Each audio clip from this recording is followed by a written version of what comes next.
Hello, I am Cade Vahoviak, and this is my English 12 capstone presentation. I will be making a video about this, and I will be going over the most important parts of my slideshow to keep it contained in the 10 to 15 minute time period limitation. I will also email you my Google Docs with all the capstone requirements on it, along with the bib. And I will also email you the slideshow I put together because Wix did not work for me and I was unable to upload my images and I got very angry with it. So I hope that Google Slides is okay in place of the Wix. The value of the Great Lakes is the first capstone that I put together. The Great Lakes. The Great Lakes are a vital part of the survival and well-being of the United States. The Great Lakes account for 84% of North America's freshwater and roughly 21% of the world's freshwater. The majority of U.S. citizens take freshwater for granted because of its low monetary value, and abundance of it, and ease of access. As humans, we can only survive for about a week without water and 3 weeks without food in order to live. Water is a requirement for most Americans take for granted until we do not have access to it, when in reality water is a necessity to life. Without water, there is no life. Some people may ask why they should care about the Great Lakes. People should care about the Great Lakes because of the 1% of drinkable water, because it has 1% of the drinkable water on Earth. 1/3 of it is stored in the Great Lakes. In the documentary Our Planet, the film goes over how important fresh water is to survival, and how 30% of fresh water is trapped underground in reservoirs. The film also goes over how not only humans are suffering from lack of water, but animals are suffering as well. Fresh water is still locked away in the frozen North and South Poles, but is melting into the ocean due to warming of the Earth. People should care about lack of water because over the past 50 years, our beloved planet has doubled in population, meaning that we will not have enough fresh water in the near future. Water bottle companies are depleting our freshwater reservoirs, says Sophie Lanphier. With the documentary saying that the way we live as humans is not sustainable for the future and is going to prove to be problematic when the population doubles and we do not have enough clean water to go around for everybody. The next Great War will be predicted to be over water and who has control over it. This is an image I found of irrigation used on farmlands. So as you can see right here, this is the irrigation pipelines that they run water through. And some of these pipes may become cracked like at the end, causing there to be wasted water and not being used. And this is contributing to the wasteful water. And these will run for a long time. Desalination. Desalination could be the best solution to the ongoing water problems we face on a global scale in the future. In the interview with Scott Maloney, a vice principal of the development of Poseidon Water, Maloney talks about how important desalination water is and how the global impacts could be extremely beneficial. One drawback to desalination is the infrastructure is currently not there. In order for desalination to be affordable to the general public, as a main water supplier, they could have a few hundred of these desalination plants in about 20 years from the time the plants begin being built, until water will cost as much as it does now just to extract from the water reservoirs, lakes, and rivers. Desalination is a process of removing salt from the water. Maloney also brings attention to the global impacts of desalination. Maloney claims desalination will yield a 50-50 return rate, with half the water being clean, pure water, and the other half called brine. What Maloney is saying is, within the process, 50% of the water that is taken in will be clean and drinkable, with the other 50% being called brine. Brine is a discharge of the process of desalination, much like nuclear waste is discharged from nuclear fusion. What these desalination plants are currently doing is dumping the brine back into the ocean, which is causing local aquatic life to suffer and die. The only other option currently available for desalination plants to create a man-made lake where all of the discharge will be dumped in, which may result in more environmental issues. Not only are water shortages common today, but with our exponentially growing population, we will be living in very severe water stress globe. Maloney mentions by 2050 more than half our population will be living in water stressed areas. That's over 4 billion people. Maloney states Maloney is saying that we are facing a major problem that has yet to come. With over half the world's population living in water-stressed areas, the quality of life will go down, and once great countries will begin to struggle with water problems. With increase in population, water will become a rare accommodation. Maloney says, these aren't just issues in developing countries or something you hear about elsewhere. These are problems that are happening in our communities all the time.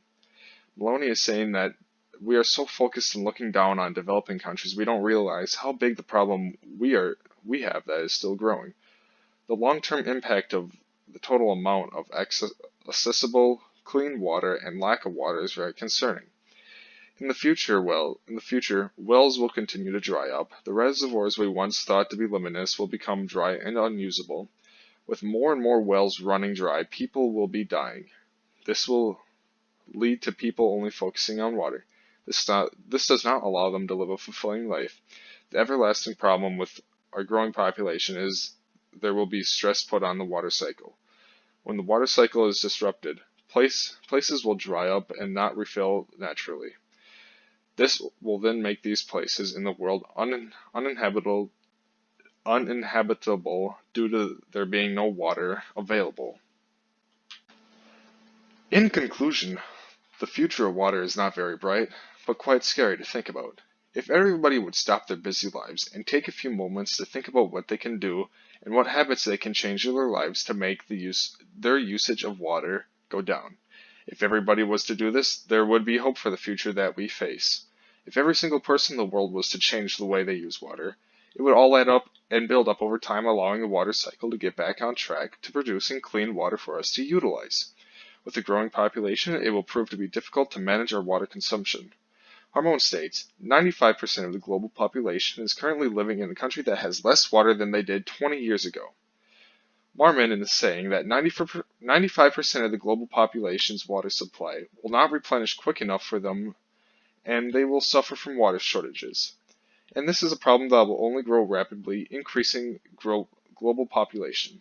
In the future, if we want access to clean drinkable water, we will have to resort to desalination and remove the salt from the ocean water, or we could use recycled wastewater. With this being said, the future is dull and not dark, but there is still time for change. This slide here is just a fun little slide that shows like a little bit. We got a water bottle in the middle, and for that water, you need that water to grow all these fruits and vegetables. And a lot of people are not getting the fruits and vegetables that they need every day, let alone food to survive. And they become malnourished, and their water is not clear like this. It is quite filthy, filled with dirt particles and unsafe water. This is COVID-19, the virus that is causing many problems in the world today, and it is causing a lot of problems with water too. It's deadly if you have an immune system that is not operating fully to its fullest potential, like somebody with diabetes or pre-existing health conditions. And it is quite scary, so all of the schools are currently closed and is causing a lot of global issues. COVID-19, also known as the coronavirus, and water.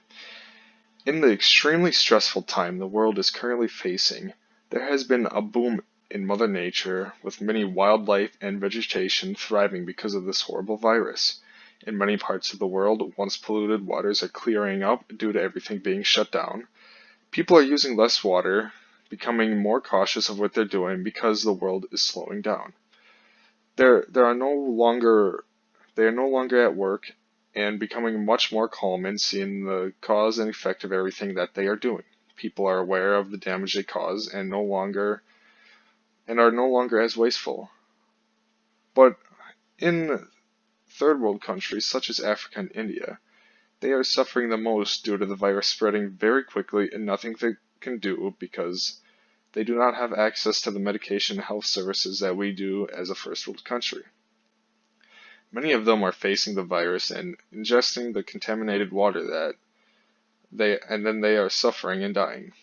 In the article, One Child Dies Every 21 Seconds from a Water-Related Disease by Jessica Peros, she says, the fact that more than 750,000 children die still every year around the world because of the severe dehydration due to diarrhea is unacceptable.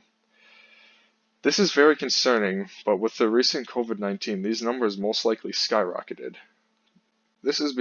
But in more developed countries, the water quality is not declining, but rising. In conclusion, COVID-19 is making life come to a halt, allowing ourselves to reflect on every action that we take. With people in quarantine, many once polluted waterways are clearing up. The virus attacks compromise the immune systems of our older population, while the rest of us who do not have ongoing medical problems are part of the older population will most likely get sick and have symptoms of a normal flu that must pass. But once it is gone, we will get better. In Africa and India, they are suffering the most from shortages of everything and not doing well. In order for things to get better, they must first get worse.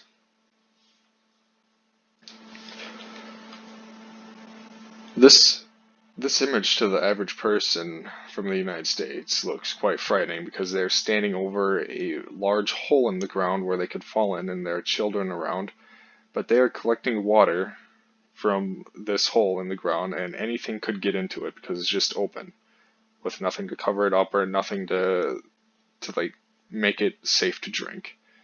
So they are ingesting the water here and becoming sick, dehydrated from diarrhea because the water is contaminated.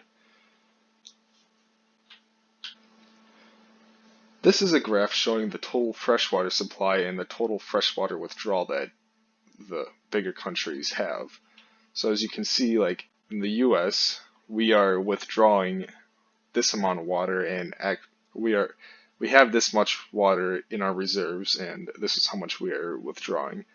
Canada, they are not doing so hot. They are withdrawing a lot of water compared to how much they actually have.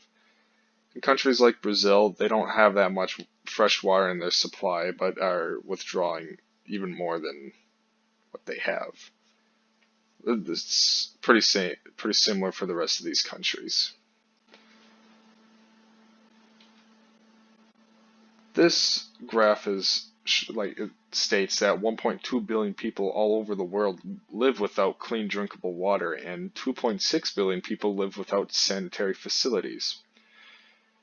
So like as you can see, the red is people without sanitary facilities that they use, like bathrooms, and people without clean drinkable water so South Asia is pretty bad, and East Asia, along with the African south of the Sahara, is not doing so hot. This is a picture that I found, and it is showing that today a child dies every 21 seconds, but when back in 2009 it was every 15 seconds, so some things have gotten a little bit better. But after 1 minute, there's still 3 children that are dying. And after 1 hour, 271 children have died.